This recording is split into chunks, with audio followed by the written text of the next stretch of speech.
Assalamu students. Students, today we are going to solve the numerical problems है chapter 5th work energy and power first physics से text board जो नई book आई है बेटा उसके ही है। अच्छा, अब इसके अंदर बेटा चैप्टर 5th है work energy and power first physics numerical problem solve कर रहे हूँ। तो अब इसमें बेटा पहला क्वेश्चन जो है ये दे रखा है, अ मैन पुल्स और trolley through a distance of the 10 metre by applying a force of the 50 newton. ठीक है, आई हैव अंडरलाइन कि बेटा ये 10 मीटर है bye applying a force of the 50 Newton which makes an angle of the 60 degree with the horizontal surface 60 degree with the horizontal surface बोले या with x axis बोले या अलोंग द ग्राउंड बोले। The work done by the man, calculate the work done by the man. Work done हमें मालूम करना है तो जस्ट बेटा इसमें डाटा बनाना है। तो बहुत ही आसान से इसके न्यूमेरिकल है क्वेश्चन में ये कर रहा हूँ कि पहले थोड़े आसान इजी करें। पहले भी जो किए बहुत आसान वे में किए हैं तो अपने हिसाब से तो बेटा मैंने अब इसका पहले बेटा डाटा बना देंगे क्वेश्चन नंबर 1 में। तो डिस्टेंस कवर्ड जो है वो आमतौर पर बेटा डी से इंडिकेट करते हैं, 10 मीटर है और उस फोर्स आपके पास जो लग रही है वो है बेटा 50 न्यूटन।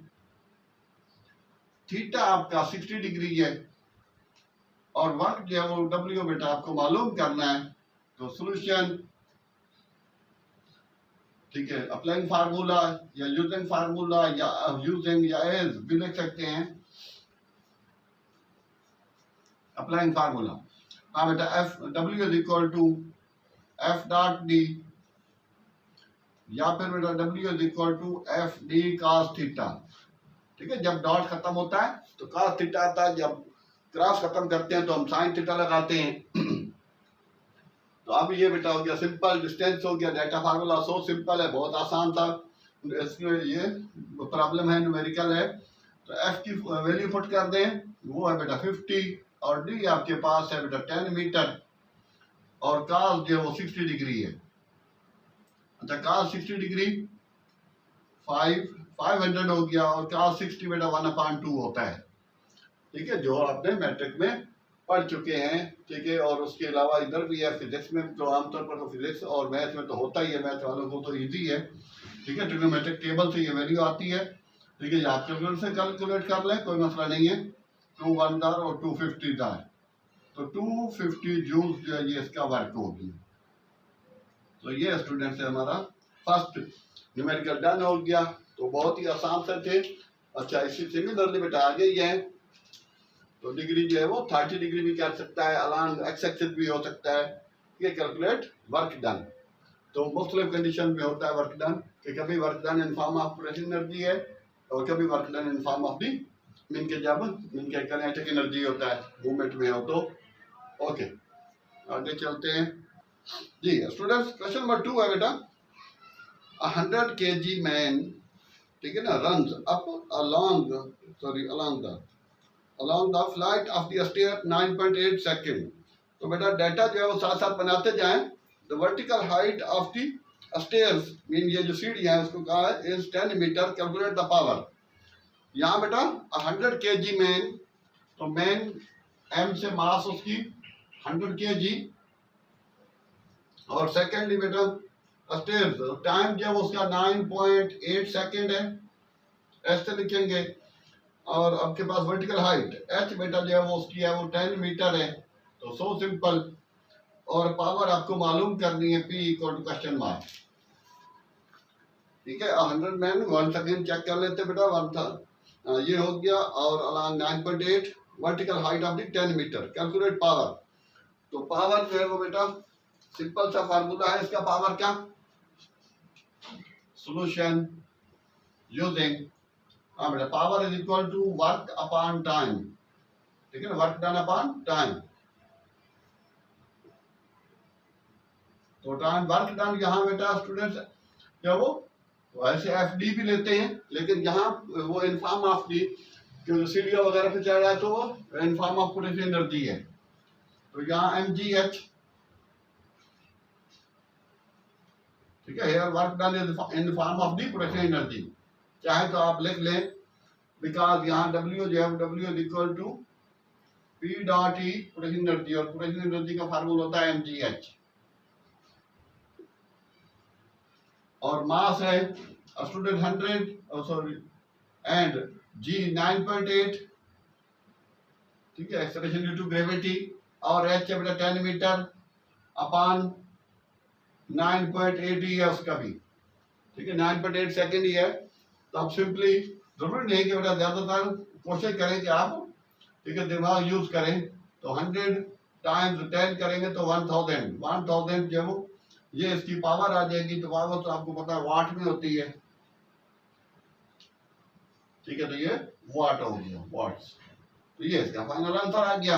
हाँ, अब अगर यही पूछता है कि उसकी हॉर्स पावर क्या यूज हो रही है, तो then we will be divide it by 746, कितना है 746 से हम इसको डिवाइड कर देंगे, तो ये पावर जो है हमारे पास हॉर्स पावर में चेंज हो जाएगी, क्योंकि ये 746 watt equal to 1 horse power है, या 1 horse power equal to 746 watts.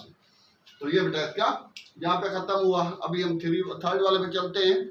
ये students, now we have question number third बेटा, when an object is thrown upward it rises to height h, how high is the object in the terms of h when it has lost 1/3 of its original kinetic energy। हाँ, तो students ये question भी, ठीक है, पिछली book से ही लिया गया है, उसी का चैप्टर, यही चैप्टर था, वर्क एनर्जी पावर वाला 7th चैप्टर। तो स्टूडेंट्स इसके अंदर उसने बेटा ये चीज पूछी है कि जब हम किसी ऑब्जेक्ट को, ठीक है, नीचे से थ्रो करते हैं और वो ऊपर जाए, तो डेफिनेटली ऊपर जाते हुए, ठीक है, during upward motion it's kinetic energy is losing, mean के ये काइनेटिक एनर्जी इसकी कम होती जा रही थी, क्योंकि अप्लाइंग फोर्स वो आपकी रिड्यूस होती जा रही है, और काइनेटिक एनर्जी और सॉरी पोटेंशियल एनर्जी जब वो उसकी रेज होती जा रही है, वो बढ़ती जा रही है। क्यों? क्योंकि वो हाइट की तरफ बढ़ रहा है, तो जितनी हाइट ज्यादा होगी पोटेंशियल एनर्जी उतनी ज्यादा होगी।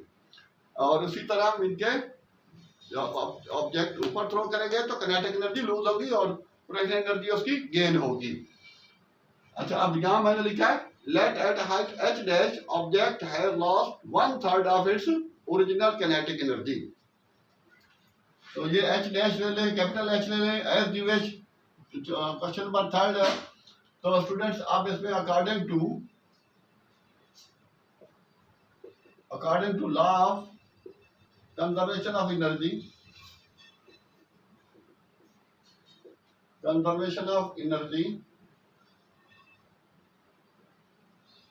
हाँ बेटा, तो इसके अंदर वो कहना चाह रहा है कि loss in kinetic energy equal to gain in potential energy, और वाइस वर्सा बेटा, अगर ऑब्जेक्ट ऊपर से नीचे आ रहा है तो फिर पोटेंशियल एनर्जी लॉस होगी और काइनेटिक एनर्जी गेन होगी।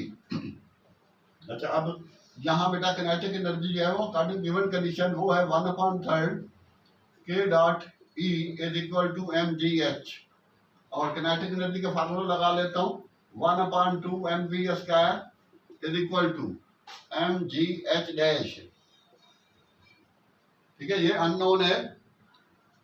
तो स्टूडेंट्स एट द एंड बेटा ये 1/3, कोई स्क्वायर नहीं है, तो 1/6 हो जाएगा mv square equal to mgh dash.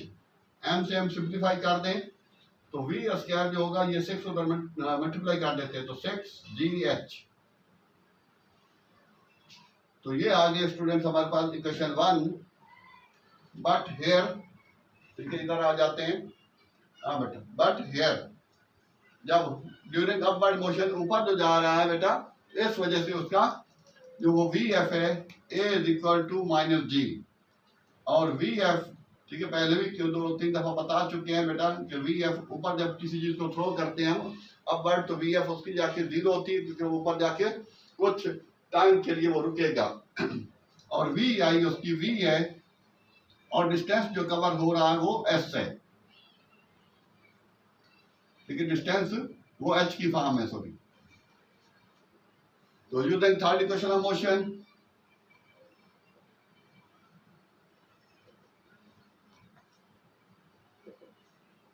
ये एच डैश है, सर ये चीज जो है यहाँ मिसिंग हो गई, ले बेटा थर्ड इक्वेशन मोशन क्या है, 2as is equal to vf square minus vi square. तो vf 0 है, vi बेटा v स्क्वायर है, तो 2g की जगह माइनस g लिख रहा हूँ a की जगह और s की जगह h, तो minus 2gh equal to v square. ठीक है, तो यहां में ये v स्क्वायर यूं समझे, हाँ बेटा, तो ये माइनस है इस v के साथ भी, तो माइनस से माइनस को सिंपलीफाई कर देता हूं, तो v square is equal to 2gh। अब ये हो गई क्वेश्चन 2। तो यू नो कि जब भी स्टूडेंट्स किसी दो इक्वेशन की राइट साइड या लेफ्ट साइड एक जैसी हो जाती है तो then we can compare it, या फिर यूं समझे कि ये v की वैल्यू यहां रख दी। हाँ बेटा, तो on comparing 1 and 2, equation 1 and 2, हाँ बेटा, तो क्या लिखूं यहां पर 6gh dash equal to 2gh, तो g से g गया, ओ सॉरी g से g गया, 2 नहीं गया अभी,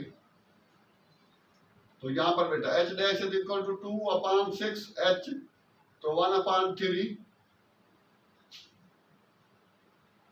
ठीक है, hence proved, then prove that, तो इसने प्रूव दैट लिखा तो प्रूव दैट लिख दे, और अगर उसने लिखा है कि शो दैट तो फिर शोन लिख दे। तो ये उसकी फाइनल रिक्वायरमेंट थी। तो स्टूडेंट्स पहले हमने बेटा according to law of conservation of energy, ठीक है, ड्यूरिंग अपवर्ड मोशन, कि loss in kinetic energy is equal to gain in potential energy.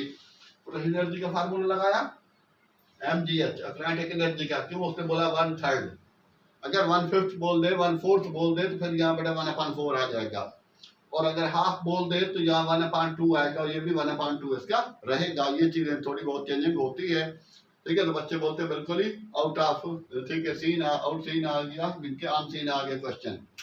तो ये आसान सा चीज थी, और ये आपने डेटा बनाना है, उसके बाद बना ले, पहले बना ले एज यू विश, और ये वैल्यू रख के बेटा इनको कंपेयर कर दिया, या ये v की वैल्यू यहाँ रख सकता हूँ। तो ये था स्टूडेंट्स इनके क्वेश्चन नंबर 3। तो अब हम चल रहे हैं क्वेश्चन नंबर 4 की तरफ। जी students, now we are on question number 4। हाँ बेटा, तो आप 70 kg man runs up a hill through a height of 3 metre इन 2 सेकंड। So simple. हाँ बेटा, हाइट भी दे रखी है और टाइम भी दे रखा है, तो हमें मालूम करना work done against the gravitational force, gravitational field या ग्रेविटेशनल फोर्स और फील्ड है, और what is average kinetic average power output, average power output जो है वो भी वही पावर ही हमें फाइंड आउट करनी है। तो स्टूडेंट्स इसका बेटा डेटा है और सॉल्यूशन है। हाँ बेटा, डेटा में जो बन जाएगा, यहाँ पर मास जो है उसकी 70 kg है, और up a hill through a height h जो है वो बेटा उसने दे रखी है 3 मीटर, और टाइम जो है वो उसका 2 सेकेंड है। तो पहली चीज है वर्क है, तो यहाँ बेटा वर्क डन जो वो अब पहले ही बता चुके हैं, जब कभी सीढ़ी वगैरह पे चढ़ रहा बंदा, ठीक है, भले उस पर पास वेट है या नहीं है, तो वो होगा उसमें वर्क जो है वो in form of the potential energy होगी। तो ये पोटेंशियल एनर्जी की फॉर्म में जो इसका वर्क है वो हो जाएगा equal to P dot E, और उसके बाद फिर लिख देंगे अब mgh, या डायरेक्ट लिखते हैं mgh। तो अब बेटा मास इसकी हो गई 70 मल्टीप्लाई बाई 9.8 और मल्टीप्लाई बाई 3। हाँ, तो स्टूडेंट्स इसको मल्टीप्लाई करें, अब देखना कितना आ रहा है इसमें।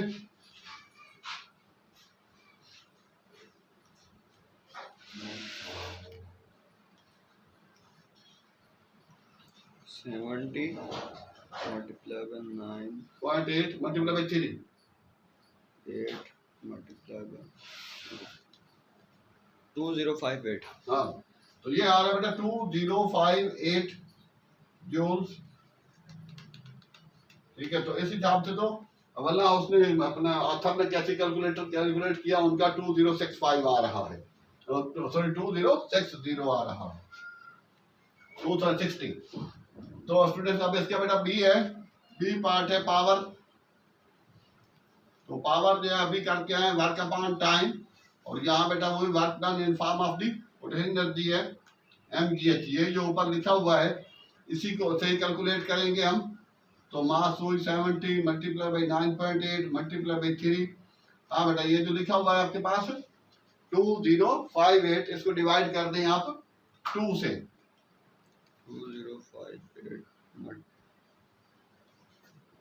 Divided by 2 1029। 1029, जबकि उसका 1029 ये पावर है तो ये बेटा वाट में आ गए। ठीक है। अब और इनके बुक के अंदर जो दे रखा है जाहिर सी बात है उसने लिखा 2060, उसको बेटा 2 से डिवाइड करेंगे तो वही आएगा, ठीक है ना, 1030। तो हमने भी उसी से निकालना, तो हमारा ये फर्क आ रहा है कैलकुलेटर में। तो ये इतना तो उसका हो सकता है उसने कंप्यूटर पे किया तो ज्यादा वेरीफाई होता है। पास टाइम जो वो ये जी की वैल्यू वो 10 ले लेते हैं, तो 10 लेने से भी वो चीज नहीं आ रही, क्योंकि 10 लेंगे तो बेटा ये 7 और ये 2100 फिर ज्यादा हो रहा है 2100। तो ये था स्टूडेंट हमारे पास आज का, क्योंकि वीडियो थोड़ी सी ज्यादा ठीक है लेंथी हो जाती है, तो इस वजह से लेक्चर को यहाँ पर क्लोज करते थे। इंशाल्लाह नेक्स्ट वीडियो में बाकी। आई होप स्टूडेंट्स के you have gain a lot of, तो प्लीज लाइक सब्सक्राइब और शेयर जरूर कर दें। और इसके अलावा बेटा मैथ फर्स्ट ईयर का बहुत ज़्यादा काम किया हमने, ठीक है, बहुत ज़्यादा लेक्चर थे फर्स्ट ईयर सेकेंड ईयर और ओ लेवल की मैथ, जहाँ तक हो सके शेयर करें। थैंक्स, अल्लाह हाफिज़।